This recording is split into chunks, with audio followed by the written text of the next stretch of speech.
Bueno, retomando entonces lo que veníamos hablando de silla de ruedas, vimos cómo estaba compuesta y paso a mostrarles distintos tipos de sillas de ruedas que pueden haber. Fíjense, la primera silla de ruedas que les presento ahí es una silla de ruedas de tipo postural. Es una silla de ruedas que se suele usar mucho para pacientes con parálisis cerebral, por ejemplo, o pacientes que tengan un gran déficit neurológico, que no tengan una buena movilidad, que no tengan control cefálico, lesionados nodulares altos, por ejemplo, que requieran el sostén cefálico. eh, Se pueden usar este tipo de silla de ruedas. Fíjense, los elementos básicamente son, o sea, las partes de la silla de ruedas son las mismas que vimos en la silla anterior. La silla anterior es una silla estándar. Ustedes pidiendo esa silla de ruedas por ahí no le van a escapar, tomando en cuenta las medidas antropométricas, como les había dicho. Y ya específicamente hay que ver qué tipo de paciente tenemos para eh, otro tipo de sillas de ruedas que no sean las estándares, ¿sí? Entonces, la primera, postural. Ahí fíjense que tenemos una pechera para que el paciente tenga una buena estabilidad y no tenga algún accidente. Eh, Hay soportes laterales de tronco. En el medio hay un dispositivo que impide que se realice la aducción de las caderas. Tiene un sistema de tilt, que el sistema de tilt lo que hace es generar una inclinación de todo el chasis de la silla de ruedas hacia atrás y en distintos ángulos para que cambien los puntos de presión, sobre todo a nivel de los isquion y de los sacros, ¿sí? Nosotros con el sistema de TIL, el paciente se inclina y se alivian los puntos de presión en distintas posiciones y eso es lo que nos permite ese sistema de TIL que suele estar en las sillas posturales, ¿sí? Se pueden como agregar varios complementos a las sillas posturales y como la palabra lo dice, es para mantener bien posicionado al paciente en la silla, un paciente que suele estar con mucha dependencia, entonces hay que tratar de dejarlo lo mejor sentado posible. La silla que está al lado, fíjense, una silla totalmente distinta, esto es una silla bien característica de lesiones nodulares más bajas, ¿sí? Torácicas, de T10 para abajo o de T6 para abajo, que ya tienen control de tronco. Entonces liberamos de un montón de estructuras, fíjense que tienen muchísima menos estructura, los componentes siguen siendo los mismos, el respaldo, el asiento. Acá se gana espacio con los reposabrazos y los reposapiés. Fíjense que ahí los reposapiés, esa tiene una pedana única, se llama. Eh, Fíjense la diferencia de las ruedas, del tamaño. Son sillas mucho más livianas. La base de sustentación está aumentada en esta segunda silla que se ve ahí. Suelen ser sillas que se usan para lesionados nodulares, como les dije, más bajos, o sea, niveles neurológicos más bajos, y ese tipo de sillas generalmente las usan lesionados nodulares que juegan algún deporte. Yo vi jugar en un congreso, vi jugar a la selección argentina de básquet de lesionados nodulares y realmente es increíble la destreza que tienen los pacientes y el manejo que tienen de la silla. También nosotros tenemos un tenista que es el número uno del mundo, que es un lesionado medular, Fernández creo que es el apellido, que también usa una silla de ruedas similar a esta segunda que les presento ahí. No es exactamente la misma, pero en general el concepto es ese, que son sillas muy livianas, de fácil manejo, con una amplia base de sustentación que les da esa forma que tienen las ruedas.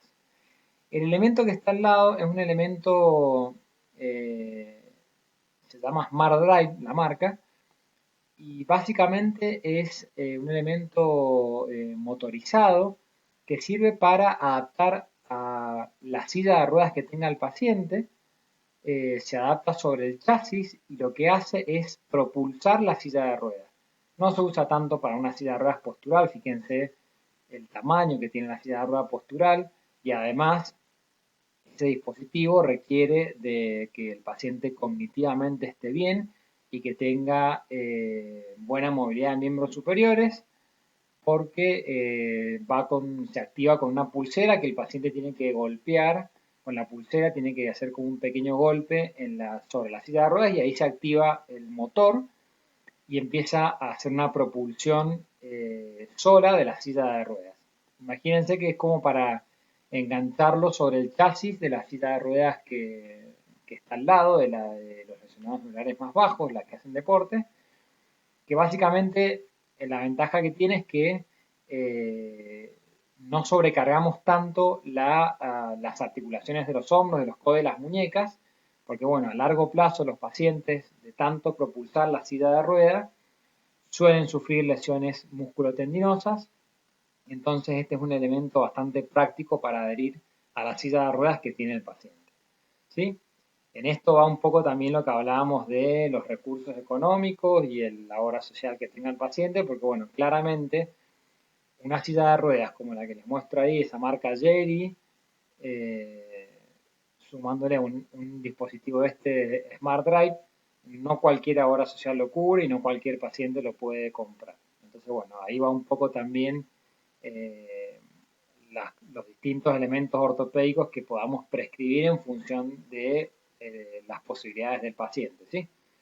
Y la última silla que está ahí es una silla de ruedas eléctrica o motorizada que, bueno, tiene ahí un joystick, un control manual, hay algunas que tienen control mentoniano, eh, y básicamente sirve para que el paciente que no pueda autopropulsarse, pero tenga algo de movilidad, incluso pacientes ya en niveles C5, C6, pueden llegar a usar este tipo de silla de ruedas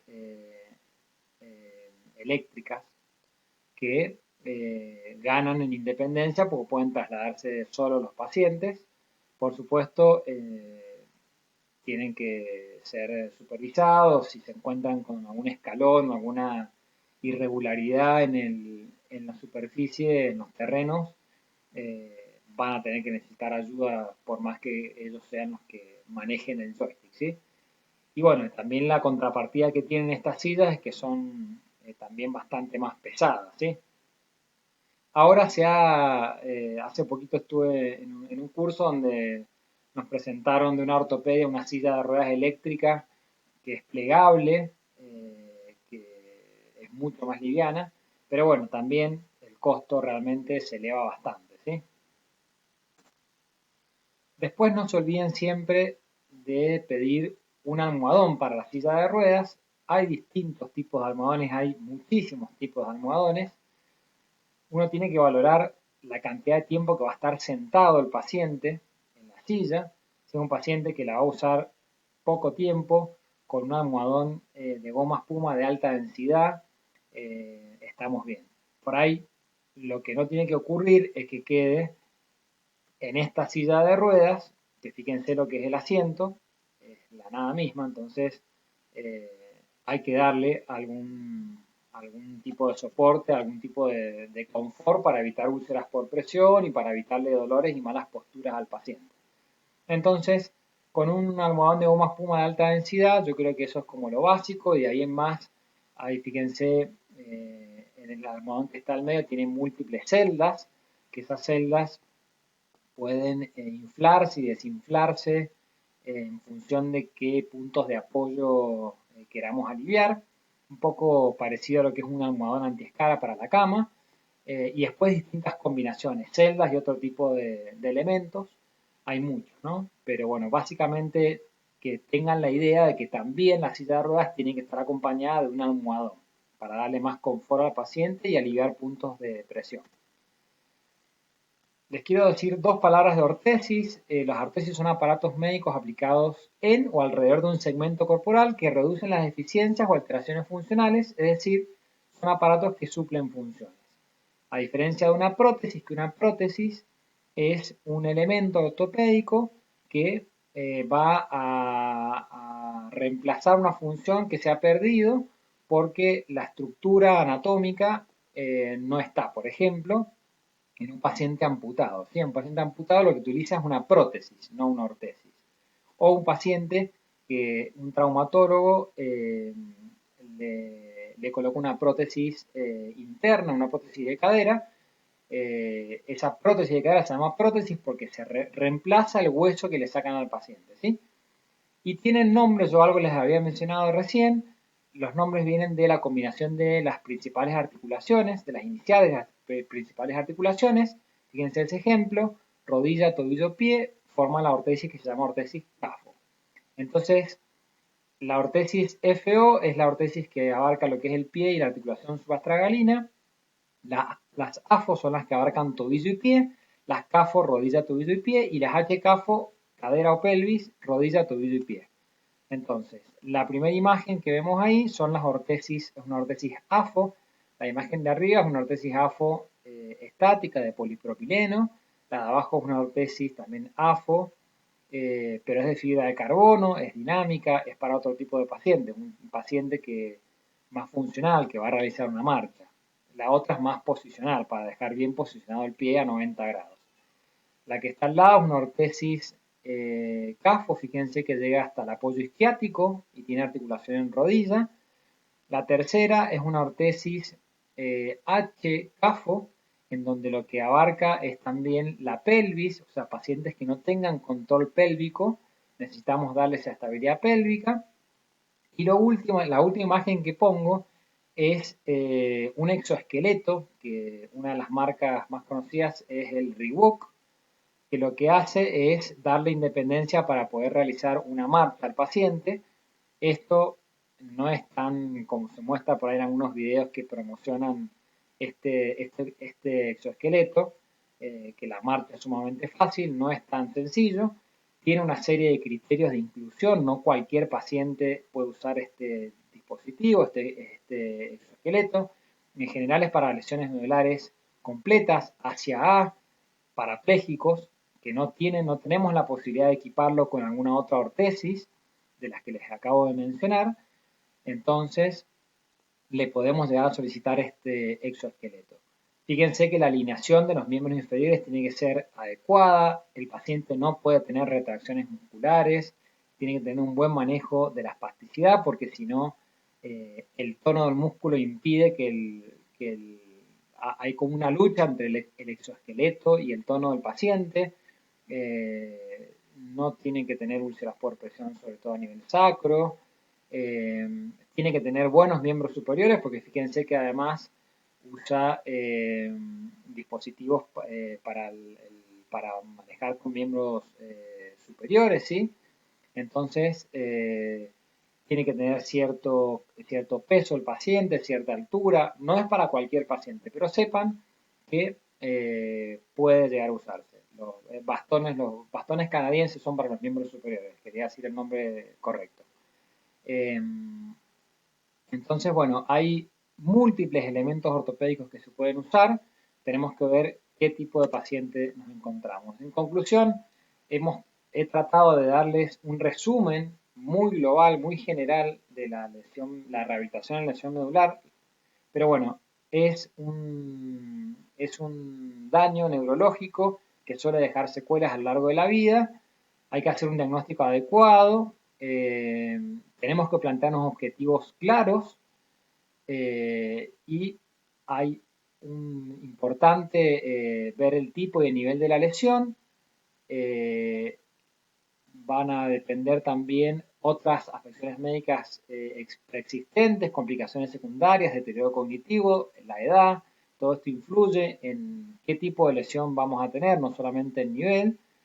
Y los pacientes tienen que ser abordados de manera interdisciplinaria o transdisciplinaria con personal que esté entrenado en abarcar este tipo de patologías. Así que bueno, espero que les haya servido estas charlas que les he dado a lesión medular. Me pueden consultar cualquier duda. Y como les digo, es de manera muy global. Hay temas que son realmente para extenderse mucho más en este tema. Así que bueno, espero que les haya servido la globalidad